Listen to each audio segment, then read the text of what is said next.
All right. So it was something that had popped up on my timeline about a couple weeks ago, and I was pretty interested in it. I was gonna comment on it, but then I waited. This whole Anthony Edwards thing and his paying all his child support up front.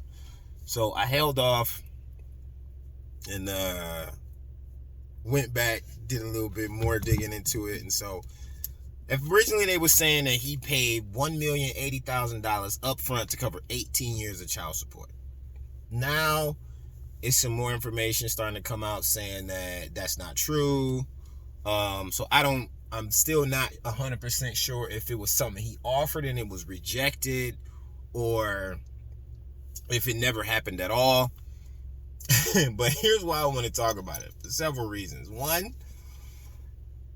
even if he did offer it, knowing who the mother of his kid is, I had actually seen a video that had popped up about her that somebody I watched covered her just airing out her business, and she would have never accepted that. And that's because she gives off a lot of intelligence, wherewithal, knowledge about how to milk her donors for everything that they're worth.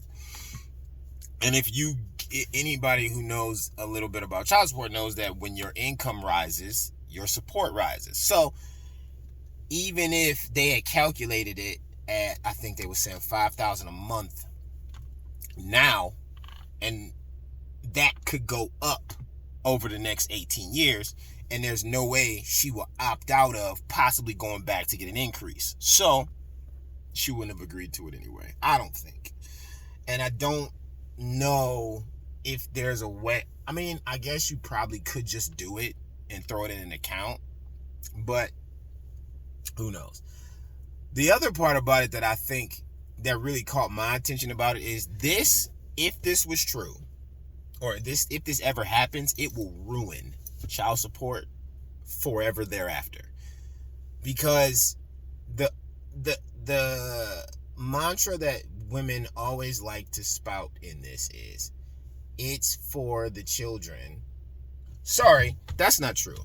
The mantra that people will always say is, it's for the kids, it's not for the mom. The mom will often say, it's to reimburse for what I had to pay.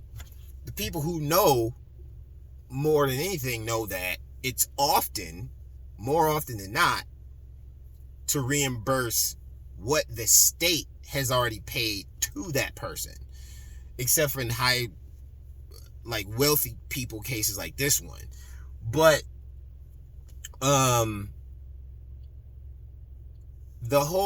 you'll see people in comment sections and posts that'll say, well, if I want to get my nails done, I deserve that because I do all this and I do everything and blah blah blah. Here's what would have happened and what will happen if this ever takes place. The mom will get this huge windfall. She will blow through it all in 1 to 5 years.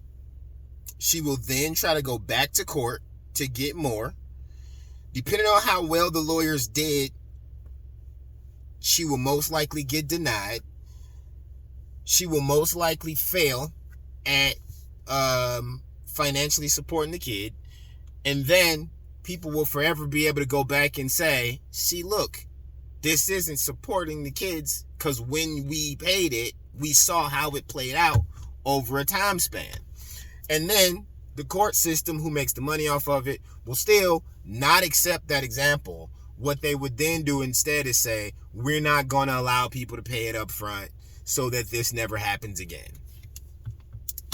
Because the child support is not for the kid. It is not for the mom. It is for the state to make money off of. That's the reality.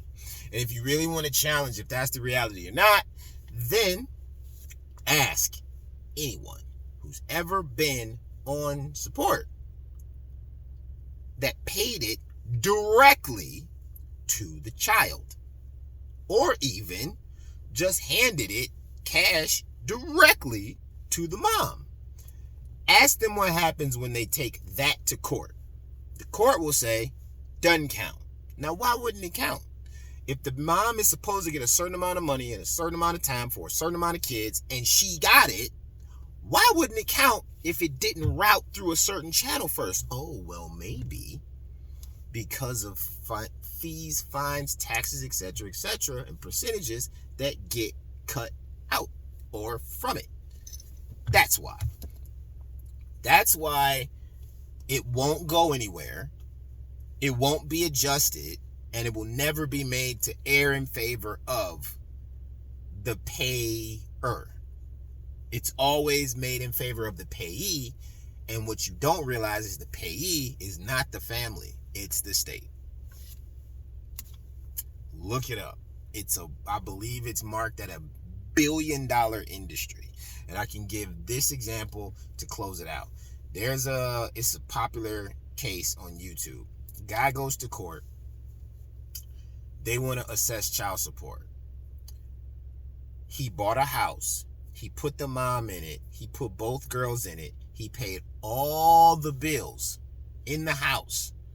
He don't live there. He just bought it and financially maintained and supported it.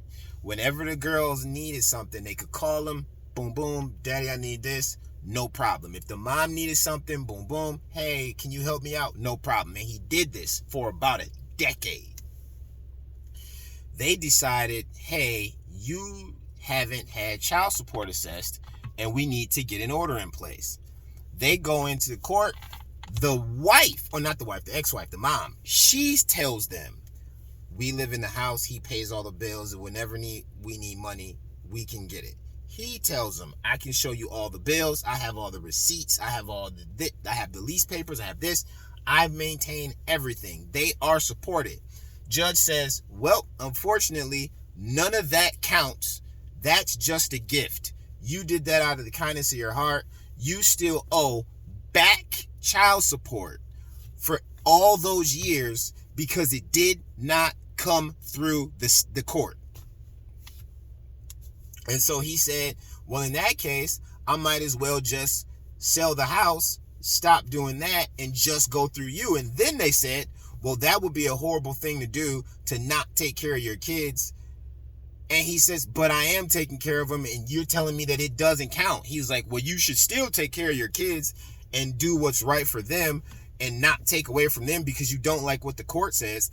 We're just telling you the way the law works. Now, ask yourself, if it's for the family and it's for the kids and he's doing everything for them and providing them everything that they need, why does the court still need it to go through them? Common sense. It's not for the family. It's for the court.